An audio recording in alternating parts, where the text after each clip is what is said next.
সুদারুর কাছ থেকে 20,000 টাকা আনছি, 3 মাস হয়েছে, বেটারা টাকা দেওয়া হইতেছে না। সুদ করিয়া মানুষ কোন সময় কোন কথা কয়ে বয়ে থাকে, অপমান করে বলবো। এর বেটারা টাকাটা আগে দিও দরকার।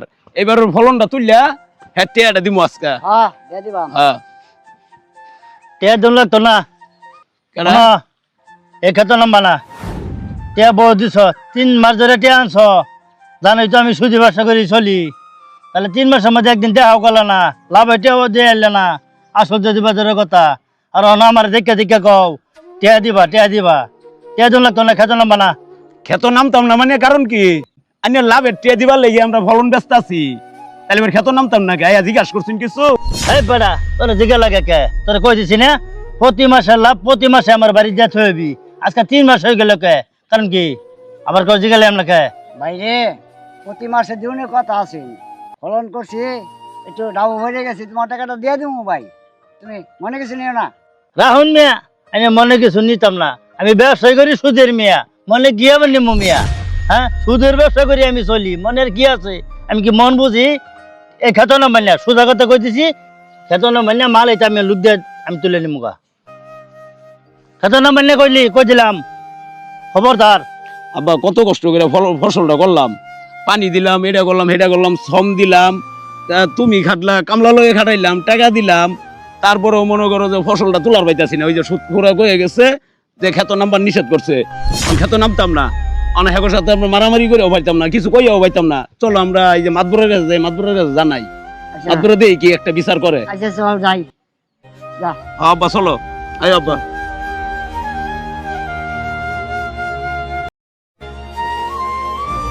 না আগে যে দরবারটা করে দিছি ওই দরবারটা ঠিক থাকবো না? না টাকা পয়সা তো বিষয় না, অন্যায্য কাজ তো আমি কখনো করছি না, এখনো করতে পারবো না।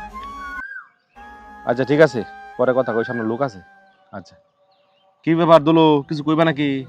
হ্যাঁ মাতবর সবাই নিয়ে খুঁজতেছিলাম। আমার খুঁজতেছ কি ব্যাপার, কোন সমস্যা নাকি? সমস্যাটা হইলো সুদারু মতিন আছে না, তার থেকে 20,000 টাকা আনছি, আন্য এই খেত করছি, এখন না সুদারু মতিন না কইতেছে এই খেত ই করা হয় না, এটা তোলা হয় না, মাল মতো নিমুগা, ও না একটা বিচার করে দিন। আমি করে এত কষ্ট করে করছি, আমরা একটা বিচার করে দে। কি বলেন? মতিনে যায় বাধা দিছে, খেত নাম্বার না করছে, খেত করছে না আপনারা, নামবেন না, মতিনে নামবো, ওর কাছে টাকা নিয়ে আসছেন, টাকা দিয়ে দিবেন শেষ। আচ্ছা সমস্যা নাই, আমি মতিনের সাথে কথা কই, আসলে এটা সুদার মতার সাথে আমি কথা কই না, এটা ভেদব বুঝছেন, মান্য কোনো নাই, এই সমস্ত লোকের সাথে যত দূরে থাকা যায়। আচ্ছা তারপরে যেহেতু আপনি একজন ভালো মানুষ আসছেন আমার কাছে, আমি মতিনের সাথে কথা কইয়া দেখি কি করা যায়, ঠিক আছে? তো জানতে লাই আমি এক জায়গায় যাইতেছি, পরে কথা হইব। আচ্ছা আচ্ছা ঠিক আছে জান। দেশটা যে কি হইলো, সুদারে গোল্লাই গিয়া শান্তি পাই না, মানুষের তো অত্যাচার নিপীড়ন করে, মানুষের চোখের পানি, তাদের কি একটু মনে কষ্ট লাগে না, আসর লাগে না? আল্লাহ। এই মতিন খারাও, জলিল চাচালে তোমার সমস্যা কি? তোমার কাছ থেকে জলিল চাচা টেহা আনছে, বালা কথা, বেড়া টেহা দিয়ে দিব, খেতর নাম্বার না করছো, এই সেই এত হুমকি তুমকি করো কে? সুদের ব্যবসা করে খাও, মানুষের লগে রয়ে শুয়ে খাইও মিয়া, এত পাগলামি করো গেলে গিয়া। কি আলাপ কথা শুন, সুদি ব্যবসা করে খাই, আঙ্গুর ব্যবসা এটা 3 মাস ধরে টেয়া নিছে, টেহা দেয় না কারণ কি? এলিকে খেত বাধা দিছি, খেতে কিছু তোলা হইতা না। আপনি এইটা আমার কোন আলাপ কথা শুন, আমি কি কোনো বেলা দাদারি নাকি, না কোনো বেলাটা খাই? কিরকম আলাপ করলেন আপনি? আপনি জানুন না আমি এই ব্যবসা করি চলি, এই এলাকার মধ্যে নাম করা মতিন সুদারু আমার নাম, আপনি জানুন না? কোন হিসাবে আবার এই কথা আবার আপনি আমার সামনে কইতেছেন কারণ কি? এই মিয়া তুমি কেমনে কথা কইতেছ? তোমার বালার লেগে তোমার কথা কবার লেগে আইলাম, তুমি আমার একটা বাপ ধরতেছো, এমন একটা বাপ ধরতেছো বিশাল একটা কিছু। তুমি সুদের ব্যবসা করে খাও, মানুষের লগে রয়ে শয়ে খাও মিয়া, তোমার এই কথাটা কবার লেগে আইছি মিয়া, কথা বুঝতে পারছো? মানুষের লগে ব্যবহার ভালো করো। আর তোমার তো তোমার বাপ মা যত্ন করে বড় করছে, সম্পদের তো কোনো অভাব নাই, তাহলে তারপরও তোমার সুদের ব্যবসা করে খাইতে হয় কেন? কারণ কি? তুমি তো অন্য কিছু করতে পারতা। আমি শুনছি তুমি সরকারি চাকরি করতা, সরকারি চাকরি বাদ দিয়ে আইসা তুমি এখন সুদের ব্যবসা করো, মানুষের জমি আত্মসাৎ করো, যত ধরনের সমাজের খারাপ কাজ আছে সেই কাজগুলো তুমি করো কেন ভাই? তোমার তো কোনো কিছুর অভাব নাই, তোমার বাবা তো নামি দামি লোক ছিল, এখনো তোমার বাবার কথা মানুষে বলে যে আপনার এলাকার রুহুল মেম্বার অনেক নাম করা লোক, আর সেই তুমি কি কাজটা করতেছ? তোমার কেড়ে সাজে?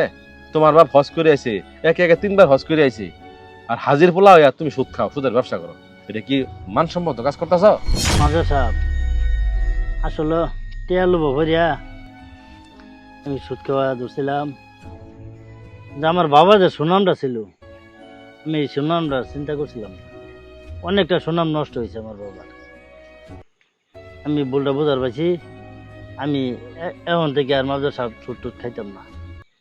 আমি আগে যে কাজ করতাম আমি সেই কাজই করবো। আমার তো টাকা পয়সার অভাব নাই, আমি আর সুদ টুদ খাইতাম না।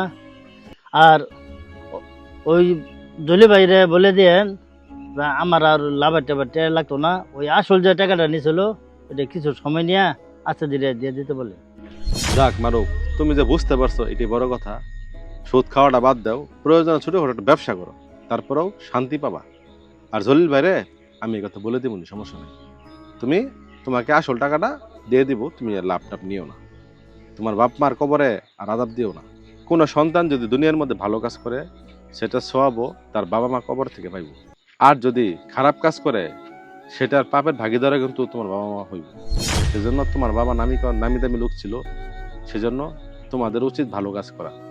সমাজে অনেক ভালো কাজ আছে, প্রয়োজনে ছোটখাটো একটা ব্যবসা করো, তারপরেও এই সমস্ত হারাম কাজে সম্পৃক্ত হইও না, সুদ থেকে ফিরে আসো।